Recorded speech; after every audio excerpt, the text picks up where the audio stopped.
the captain said. I'm gonna go pinch a loaf. When I come back, this is all gone, right?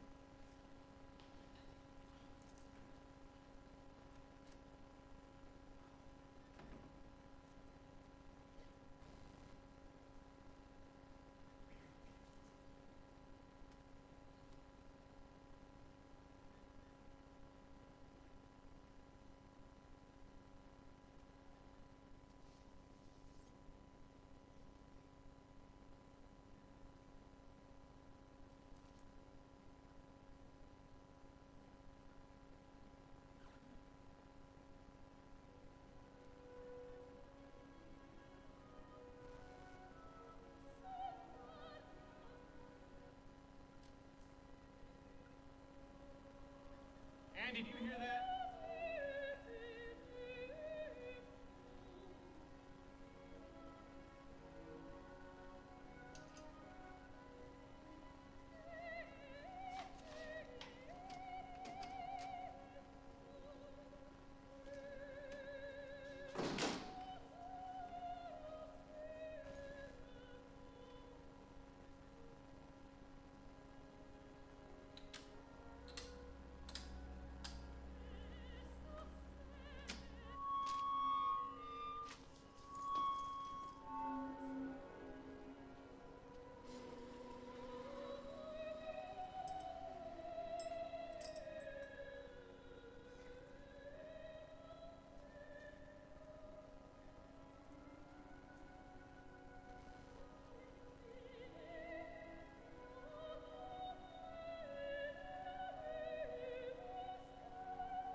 To this day what those two Italian ladies were singing about.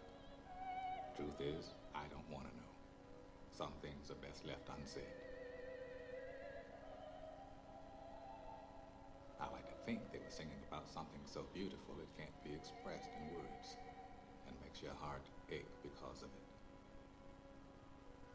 I tell you, those voices soared higher and farther than anybody in a great place dares to dream. It was like some beautiful bird flapped into our drab little cage and made those walls dissolve away. And for the briefest of moments, every last man at Shawshank felt free.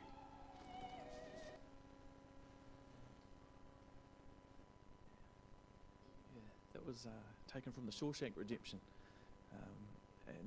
It's a prison movie, of course. I should have probably explained that a bit earlier. But a prison movie, and the guy's being locked up. He sees his opportunity while the guard's in the toilet, so he locks him in. But I love what the narrator says as he's watching it, as the music's kind of playing and everyone's sitting and listening, because they're in an environment where they just don't hear music. It's completely voided.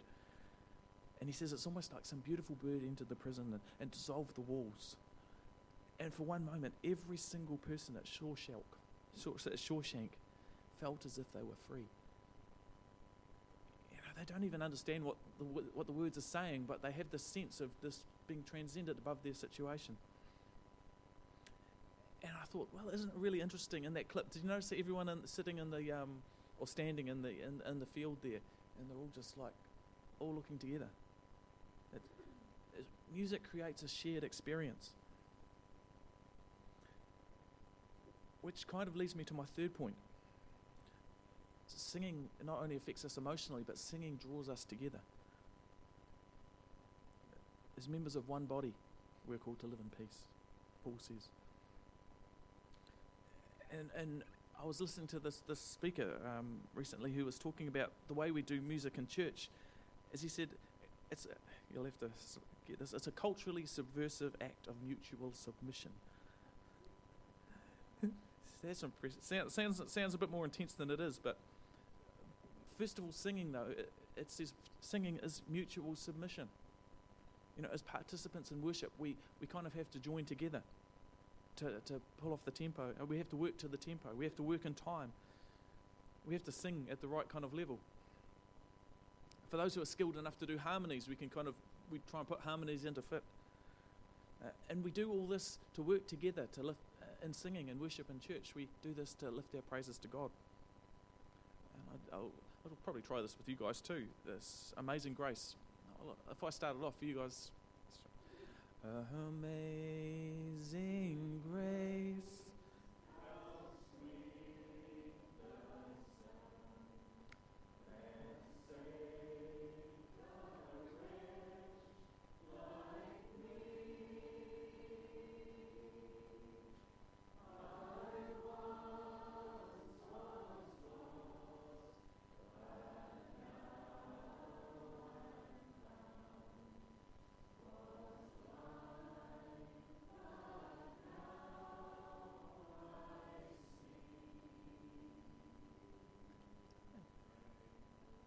Yeah, always has to be one. But it's beautiful. Well done.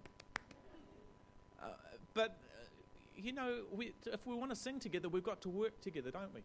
It's not, no good someone trying to sing it really fast or someone trying to throw little bits in that, just to put everyone off.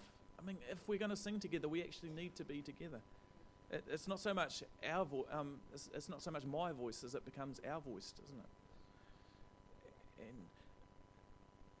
And we had an experience that when I was at Knox, because we've got to do this, because when we don't do this, we end up with a real horrible mess.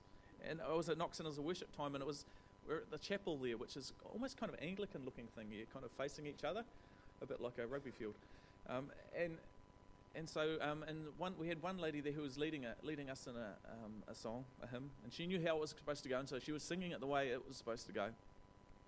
And we had another lady on the organ, and she knew how it was supposed to go, and she was singing it how it was supposed to go. But unfortunately, how she thought it didn't work. So she's singing it fast, and you'd kind of think that after a while you'd kind of mutually kind of come together to make it work. But they didn't. And it was terrible. I mean, it was so bad I started getting the giggles, which was really bad because I was opposite the principal who was kind of sitting there looking at me. But it just didn't work. And if singing's to be done well, we need to kind of come together, don't we? It's a really good analogy of how we are as a church.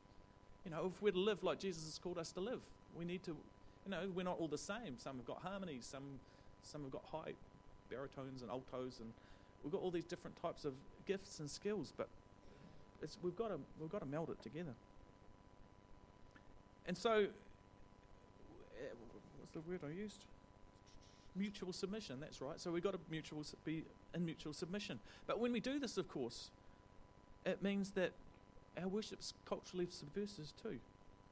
Because our culture says that we're supposed to go our own way. We're supposed to find our own path. It says look after yourself first. Trust in the law of the jungle. The strongest survive. The biggest voice kind of wins out. But as we combine in singing at church, it draws us together. It actually challenges us to complement one another rather than trying to shoot our own case. And all of this is important because it leads us to bring glory to the God who called us here in the first place. Which is my final point. Singing is the declaration of a new reality. Paul, when he spoke to the church at Colossae, he said, whatever you do everything in the name of the Lord Jesus. Jesus is the Lord here. When we come together, it's not simply just to make noise because or make noise together. It's not simply about connecting with our emotions or because it's an easy way to learn. First and foremost, when we come together to sing, we're actually declaring a new reality.